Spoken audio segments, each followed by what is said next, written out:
So before we do this practice problem, I want to talk about problem solving steps. And the first one is just draw a diagram of the situation so you can see kind of what's happening in the problem. Next, create a momentum chart of the before and after. And this is what your chart should look like. You'll notice that we have mass, velocity, momentum before the collision, and mass, velocity, momentum after the collision. Over here is where I recommend you write your object. So say object 1 and object 2. Always assign the left or the west as the negative direction and the right or the east as the positive direction. So when it says a car is moving to the left, we need to make sure that that velocity is negative. And when a car is moving to the right, we need to make sure that velocity is positive. So here's our first problem. We have two cars that are traveling along a road. Car A has a mass of 2 kilograms and is traveling east at 6 meters per second. Car B has a mass of 5 kilograms and is traveling west at 3 meters per second. After the collision, car B has a velocity of negative 0.25 meters per second. So let's start filling out our table below. We have the mass of car A and B. Well, it tells me car A has the mass of 2 kilograms and B is 5 kilograms. So go ahead and fill that out in my table. Next, I'm going to identify velocities.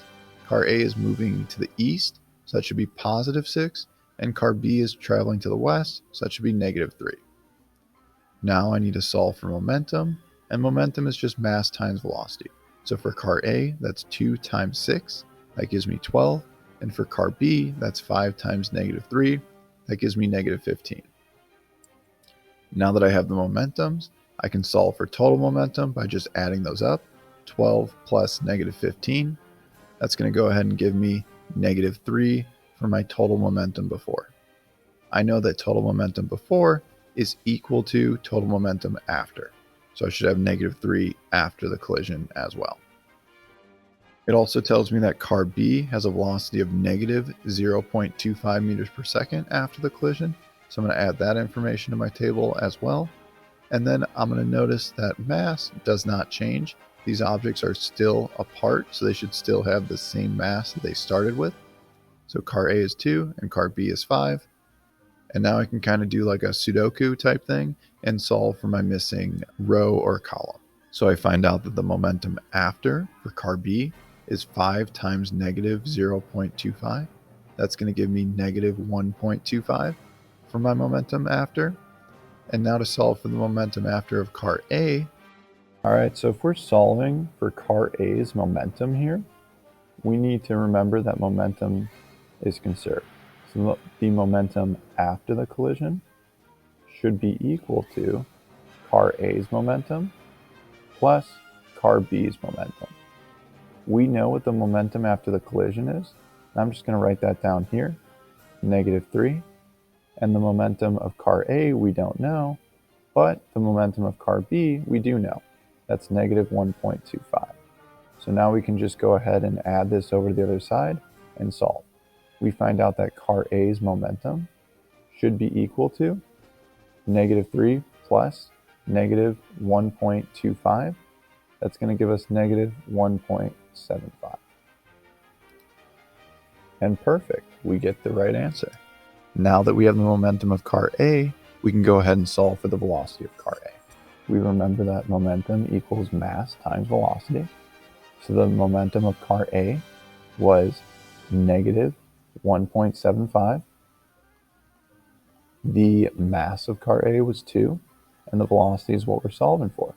So just divide momentum by mass, and we find out that the velocity of car A should be negative 1.75 divided by 2, which is just negative 0.875 meters per second.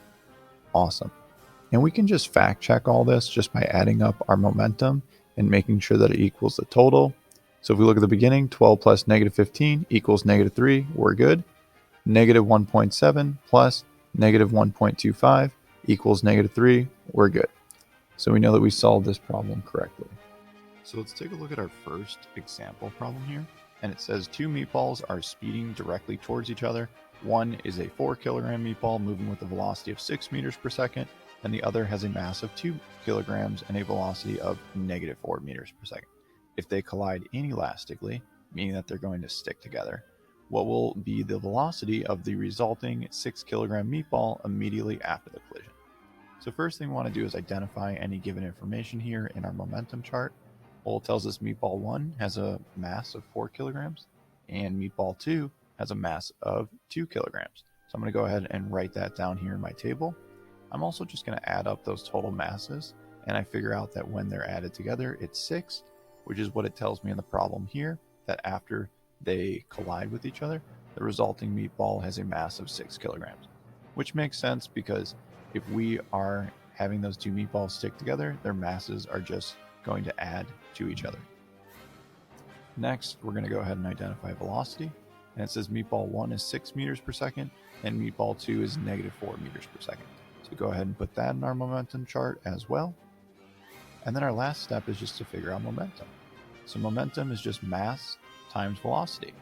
Well, for meatball 1, that would be 4 times 6, which just gives us 24. For meatball 2, that's 2 times negative 4, which gives us negative 8. Our total momentum is us adding those up. So 24 plus negative 8, if we add those together, we're going to end up with 16. Now that we have before the collision, let's go ahead and look after the collision. After the collision, it said that the meatballs are stuck together and that they have a mass of 6 kilograms. So I'm going to write that here. You'll notice that now I only have one giant box for mass. And again, that's because my two objects have now become one, so I only need one box after the collision. The velocity though, well, we don't know that right now, so we're going to skip it. What we do know though is that the momentum before is going to be the same as the momentum after. So if we had 16 kilograms times meters per second for our momentum initially, that momentum is going to be transferred to the end, and we're going to end up with 16 kilograms times meters per second of momentum at the end. Now that we know the final momentum and we know the mass, we can go ahead and solve for velocity. To figure that out, we're just going to say momentum divided by mass equals velocity. So 16 divided by 6, that's going to give us 2.67 meters per second. And there's our answer for our first inelastic collision problem. So now let's take a look at explosions. Explosions are really just sticking in reverse. If you were to show me what an explosion looks like with your hands and then put that in reverse, you would see that, hey, I'm starting with one object for an explosion and ending with two. But if I do a quick little reverse on like Snapchat or something, you would see that, hey, I'm starting with two objects and ending with one. So again, an explosion is very similar, and that's why it's also an inelastic collision. It's just the opposite. So let's take a look at our problem. Our problem says a school bus with an initial mass of 10,000 kilograms explodes and breaks apart into two giant pieces with a mass of 7,000 kilograms and 3,000 kilograms. The smaller piece has a velocity of 10 meters per second, and the bigger piece has an unknown velocity. So here's our school bus on the right-hand side. So before we dive into this, let's just think back to what I said. Explosions are like reverse sticking, so they're also going to be inelastic. Now let's take a look at our momentum table below.